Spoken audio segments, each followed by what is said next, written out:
Ours is good if yours is good. Sometimes here, sometimes there. We usually just let people go on. You hush. No. Come on. Y'all have a good day. Go.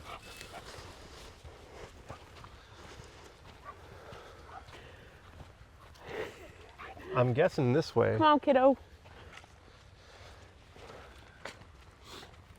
Man, out here in nature, God's country, on a walk with the family this beautiful Sunday afternoon. Day started off great. It's only following my face. There we go. Day started off fantastic. We woke up, went and spent a little time at a new church called The Village Baptist. the Village Baptist Church. So far from what we could tell, has a great children's program. The message was definitely a good one this morning. Had an interim preacher. I guess they're looking for their more permanent preacher, pastor, reverend, whatever y'all want to refer to him, priest. Which I feel like he would do good as like their normal. Yeah, I mean, I wouldn't mind going to listen to his message each and every day. Today's word was a little bit over.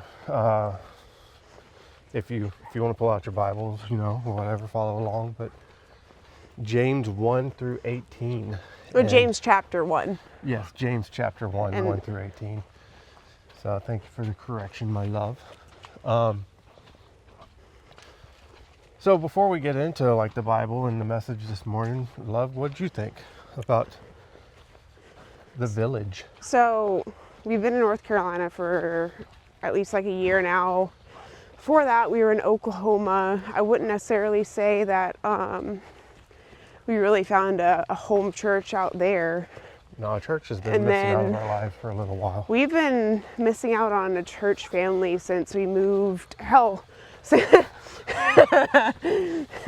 been missing out on a church family since we moved from North Georgia when I joined the Army. Yeah. Because the last church family that we had was at McConnell Baptist in Young Harris, Georgia.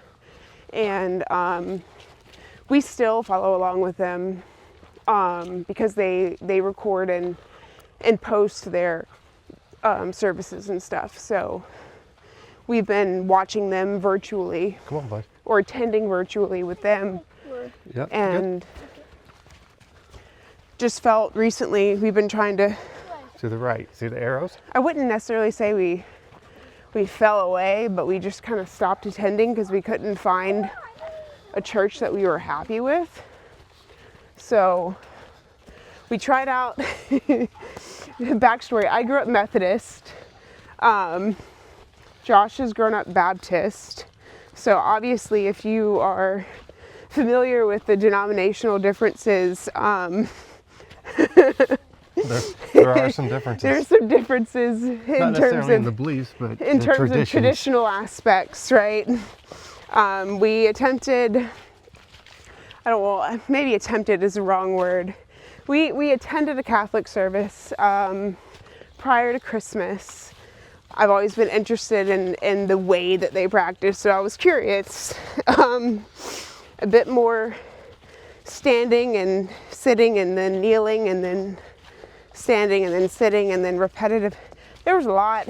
Again, nothing wrong with it at all. There's nothing wrong with it at all. I was lost, however. It was, I guess, more of a distraction to me trying to maintain with the rest of the congregation on what to do, when to do, what to say. And when to say it, how to say it, when to kneel, when to say it kneeling, when to say it standing. And while I fully respect the Catholic way of doing things and understand the why behind what they're doing, because I'm working my way through the catechism myself currently, I just don't think it's a good fit for the way that I think, or not the way that we hold our relationship and the way that we worship God. So yeah, because a lot of our walk with God isn't necessarily in the church per se. A lot of it is the feeling of getting out here in nature, having the one-on-one conversations or a group conversation. Don't get me wrong, I enjoy going to church that has all of the men's group, the women's groups, the small groups, and like the main church.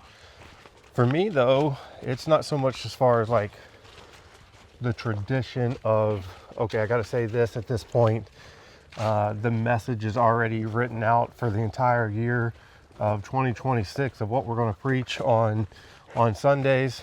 Because I don't want to open a book. I feel that somebody could enter into a church, right, through those doors, who is lost, who doesn't know Jesus, or has been saved and drifted away and coming back. I truly feel that like on Friday afternoon, Saturday afternoon, God can send a message specifically for that one person. So how do you know that this is what we're going to preach on October 17th of 2026, right? So that's where I struggle with going Catholicism. in. Yes, with going in with the traditional beliefs and ways of the Methodists, the Catholics, the Protestants. We are Protestant. Well, any denomination that's outside of Catholicism is Protestant. Right. But with that being said, that's where I struggle.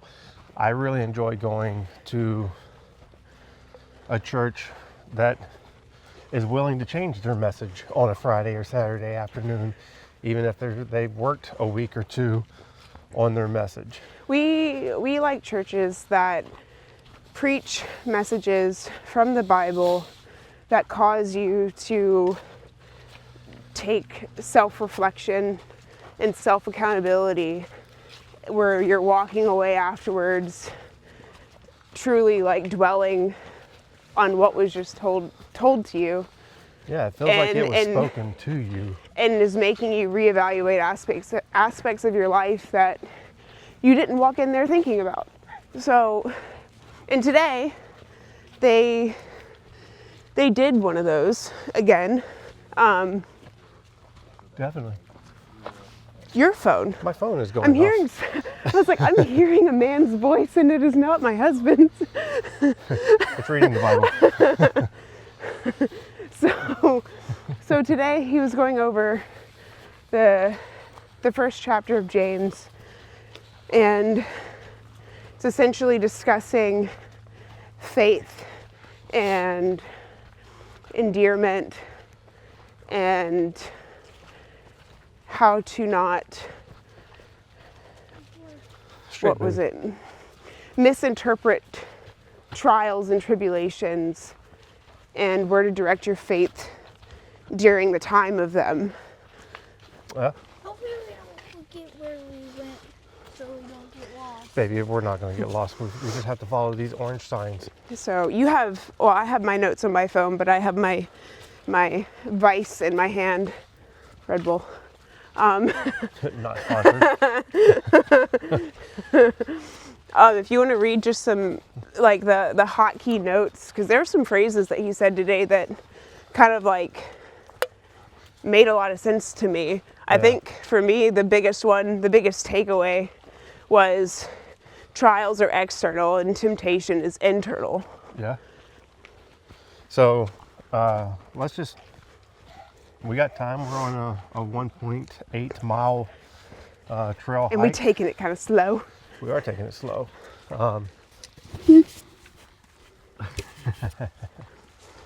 But My hand is getting tired. it's still wanting to follow you. It wants my face. Step out, ma'am. Hold on. Let's retract this. Come back into view. I can hold Apollo. Got it? Wow, it really was a track now. You better look at it anyway. You got a new do. I do. Okay, let's see if that works any which way. There we go. Plus the- I think we're good now. Say hey, little man. Hi. In a minute, you want to talk about yours? What Your you learned experience? At kids group today. Lots of it's not that much. Well, then I you know. can tell them whatever not that much is here in a minute. Yeah. So, let's see. Oh, Don't die. the book of James, which I didn't know this today. Oh, the half brother thing? Yeah, I had So no idea. I've that- come across that multiple times recently because I'm reading the Bible in chronological order, and some of my daily devotionals and stuff will go into obviously just random verses throughout the Bible, and my study Bible has obviously notes at the bottom like any other study Bible does, and I've come across like the half siblings thing, and now I'm seeing where it's a denominational debate now between different ones where they'll either claim that Jesus did not have any siblings because Mary did not have any more children after him, and these are not actual his blood relatives, i.e. they're counting his siblings from being from a previous marriage of Joseph's. Careful. Or they argue the fact that the words being used aren't in relation to being his actual brothers. They're more like cousins or some type of familial relation in that aspect. Having to dodge the dog leash. We're not used to having. Him on a Right. physical leash. Yeah.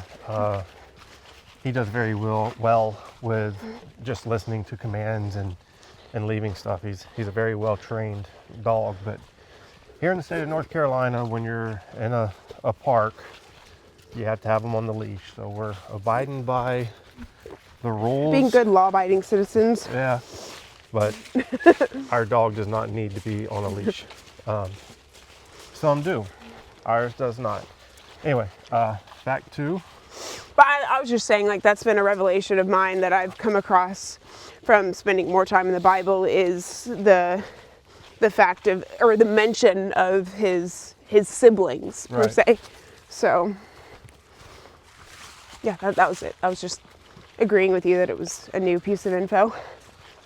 All right, so the book of James, chapter 1, 1 through 18, reads, James, a servant of God and of the Lord Jesus Christ, to the 12 tribes scattered among the nations, greetings. Trials and temptations. Consider it pure joy, my brothers and sisters, whenever you face trials of many kinds, because you know that the testing of your faith produces perseverance. Let perseverance finish its work so that you may be mature and complete, not lacking anything. If any of you lacks wisdom, you should ask God, who gives generously to all without finding fault, and it will be given to you. But when you ask, you must believe and not doubt, because the one who doubts is like a wave of the sea, blown and tossed by the wind. 1 second, you okay? Yeah, just having a cramp. You need to drink some more water, bud. Have some potassium. So, you know what I thought of when it was talking about the doubt thing? What's that? Is when Jesus mentions the faith of a mustard seed. If you have the faith the size of a mustard seed, you could look at this mountain, tell it to move, and it would move. Yeah. Which just lets me know that I guess I'm significantly lacking in my faith. But along with faith, It's not looking at you, it's just no, it's not, is it? I think my faith is there. It could definitely, the wisdom I need more of. But that's why we do this. That's why we go to church, is just to seek understanding from others' perspectives, their point of views, and surround ourselves with brothers and sisters that are on the same Walk trail of as life. us, the same walk of life, right? Kind of fitting because we're on a trail right now. But let's get back to it. James 1, verse 7, starting out again. I think we That say person straight should there. not expect to receive anything from the Lord. Such a person is double-minded and unstable in all they do. Believers in humble circumstances ought to take pride in their high positions, but the rich should take pride in their humiliation, since they will pass away like a wild flower, for the sun rises with scorching heat and withers the plant. Its blossom falls and its beauty is destroyed. In the same way, the rich will fade away even while they go about their business. If you're still following along and you want to catch up, I'm on verse 12 now. Blessed is the one who perseveres under trial, because having stood the test, that person will receive the crown of life that the Lord has promised to those who love him. When tempted, hold on a second, let me get over these roots.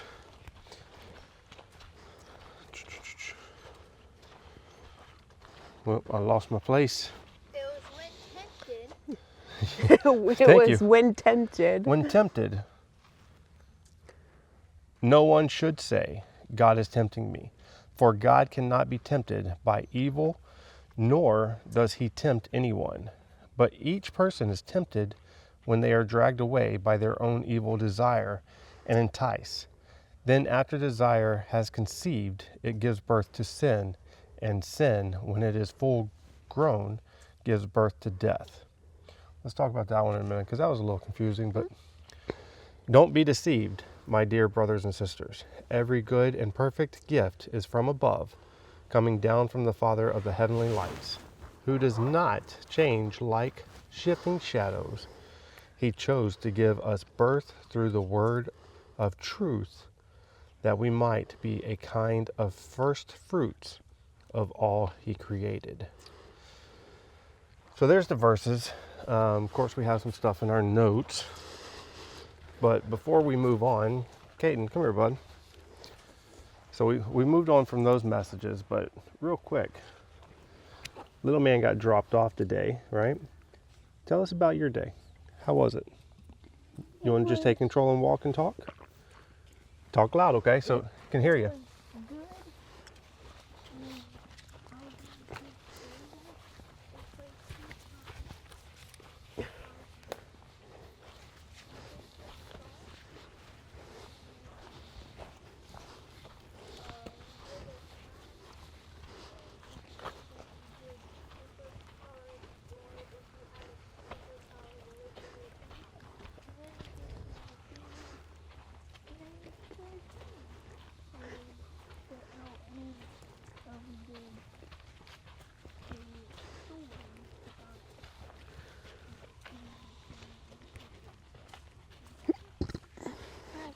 Good. Awesome.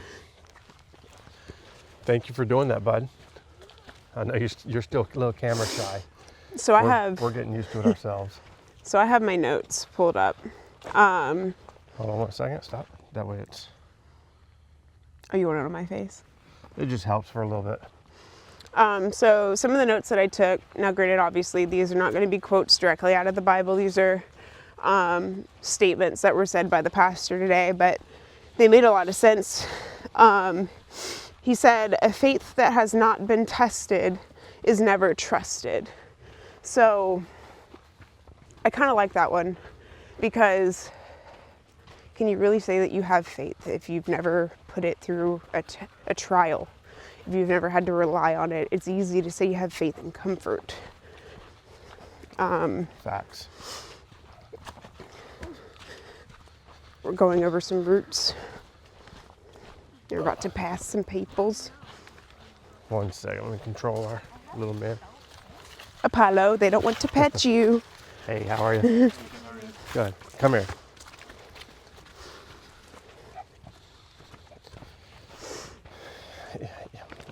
That is a good saying, because how often, and let's all be honest, to include myself, when things are at your highest, when they're all Just kids playing, kiddo. going well, right? Everything, you're getting everything you're asking for. How often do we take the time and still seek God, right? But if you're in the hospital, if you're going to the doctor, if your family member is sick, one of the first things we do is we go to God. So we're always seeking Him in our low times, but we do struggle with going to Him when things are running smooth. We forget to give praise. It's easy to say God is good when you receive blessings, Yes. but that's not faith. So another one is he said trials reveal your faith. So he was making an analogy like your faith is like a sponge, and the trial is pressure. So when you squeeze that sponge, trials reveal your faith. So what comes out of the sponge reveals what you have, what you've grown, what you hold, and what you believe. So God uses the trials to grow aspects of your faith that can't be grown in comfort. Right. So, and verses 5 through 11 specifically cover, it says wisdom, I wrote wisdom angers under pressure. So you need wisdom through verses 5 and 11. That's what's going to hold you underneath the pressure. And then where are you placing your security?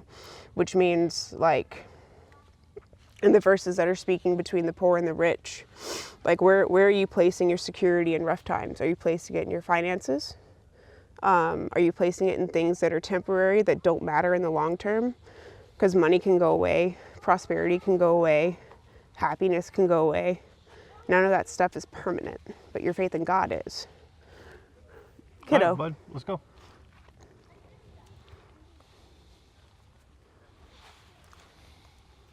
What is it? Give us a second. You good, bud? Yeah, he said he had sticks in his shoe because he wore Crocs instead of tennis Probably shoes. need to wear tennis shoes, huh? Hey. Yeah, Crocs are cool. I've never been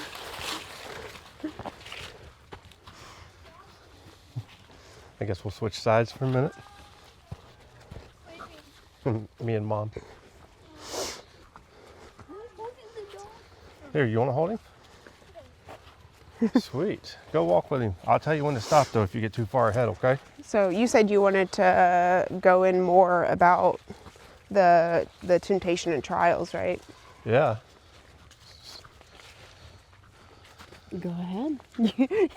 No, I said it was a little confusing, so I was expecting to hear, like, your explanation a little bit. What was confusing?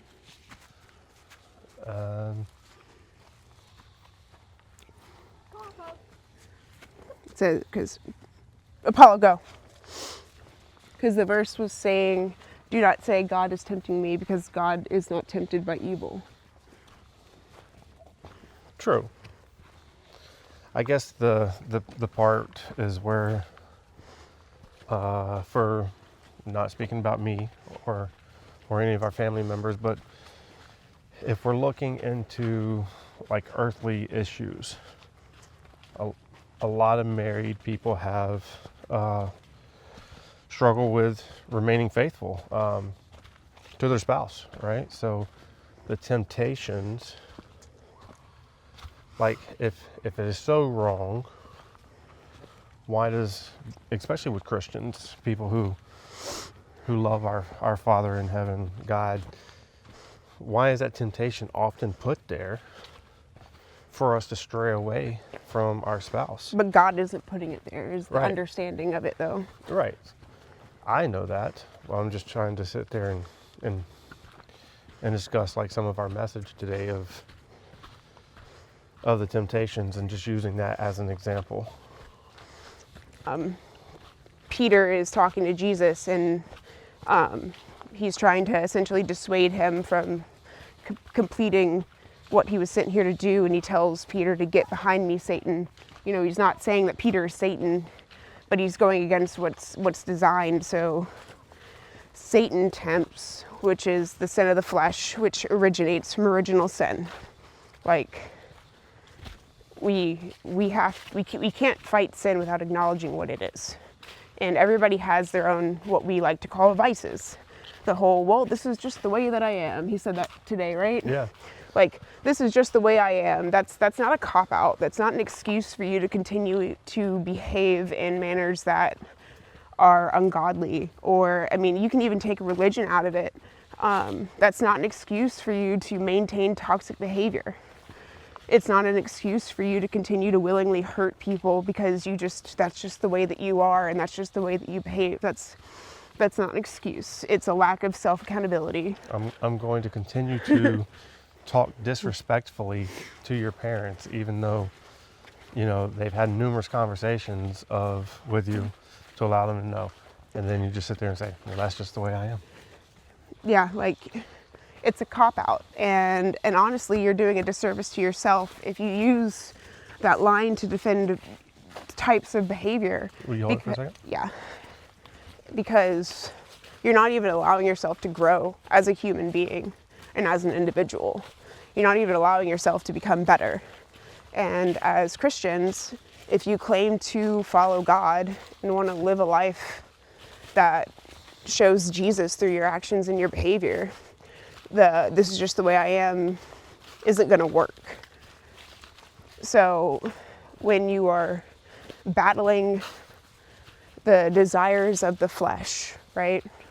You have adultery, gluttony, lust, laziness, whatever excuse that you can think of. And let's say you partake, right?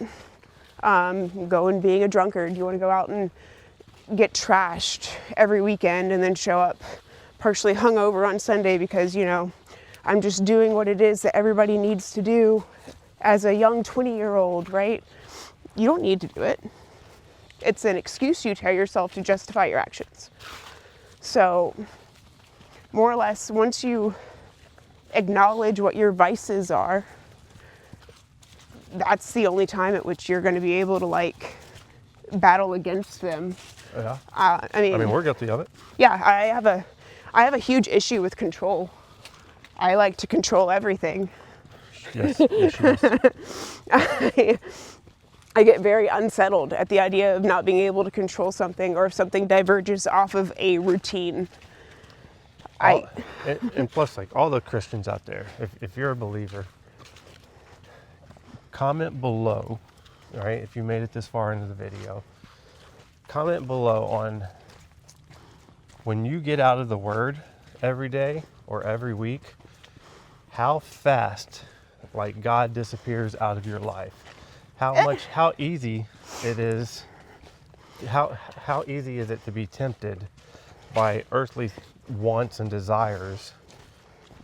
I almost want to rephrase what you said because I don't believe that God is falling out of that person's life. I think when you choose to not be in His Word and be around other people that's what I'm saying. He didn't fall out. People put blinders on. God hasn't left us. We are stepping away. Yeah. So I think, like, when you willingly put the blinders on to what God's desiring for your life, it is so easy to justify sinful actions. Yeah. It's so easy to fall back into patterns that make us physically happy, not spiritually happy. True. And I mean, just those years that we weren't even in the church, I mean, our lives were completely transformed. I mean, it's almost night and day to how our days look. True. And how our behavior is. It's honestly shocking. But you can't make changes without holding yourself accountable. And that's all it is. You have to be an adult. Put on the big girl and the big boy panties, right? And hold some accountability for yourself. Because it's your choices. You know, whatever you want to believe, even if you don't believe in God, right? Like, your actions are still going to cause a ripple effect down the line, whether you want to accept it or not. How you treat somebody is going to affect how that person treats the next person, and so on and so forth. So your interactions with people matter. And I would like to hope that those of y'all watching this video would want a positive ripple effect and not a negative ripple effect on based off of your behavior and interactions with people. Go for it. Sorry, I was just. I'm gonna say, I think now would be a good time to like pull up the, like, what is living James chapter 1 look like in the Christian life? Give a second. We're looking through our notes. I know everything is dead now, but I mean, I find beauty in fallen leaves. I personally hate the idea of people mowing down and like getting rid of the leaves off of your front yard. That bothers me to no extent because I don't understand it. I'd rather look at fallen leaves over dead grass. Plus you're just helping out, you know, the ecosystem for when it becomes spring. So I look forward when it comes to save the planet. Right. Let's just go over some of this real quick, right? So, temptations test your trust. Trials reveal what's growing. Trials are by random interruptions. They are intentional invitations to maturity. Faith grows best under resistance, and wisdom anchors us under pressure. Faith anchored in circumstances, will always shake us. Think about that one. Temptation exposes what's pulling us, and trials come from the outside, while temptations come from the inside. I think the wifey said that earlier. So what does this look like in a Christian's life? We stop asking why and start asking, what is God growing in me through this situation, this point in my life? An illness, bad news about a job. Instead of crying like, poor me, why God? Why did you do this to me? Why did you do this to us? Turn it around, ask, God, what can I do? Why are you using me? Or how can you use me to get through this to glorify your name, right? So we pray for wisdom more than we pray for relief after a while. He just wants to be off the leash. And then we take responsibility for temptation instead of blaming God. And we build our stability on God's character, not our own circumstances. We let pressure produce depth and not distance from God. So, meaning we lean on him more during our trials instead of pulling away. True. Hold on one second, babe. So with that being said, Hayden, Apollo. he's really not used to being on the leash. Hold on a second, babe. Oh, I didn't realize you were stopping. So with that being said, Sundays, well, Monday through Sunday, God comes first. God, family, and everything. That's the way our 2026 and the rest of our lives, I hope, goes. So, like, subscribe, comment. Please comment. We want to have conversations with you, especially about this topic. And then just Caden making faces. So, with that being said, we hope that you have a blessed week. We hope that you have a wonderful 2026, that it goes every which way that you are currently hoping it goes. If you have bad news or bad situation in your life, ask God how he can use you, and just remember that it's him that's pulling you through it. Anything to say, love? We just, we hope you continue to follow us along on our own journey and our own adventures of life. Yeah, hold us accountable. Yeah. Have a good day. Have a good day. Have a good day. This is our next adventure. This is. So come along. Bye. See you later.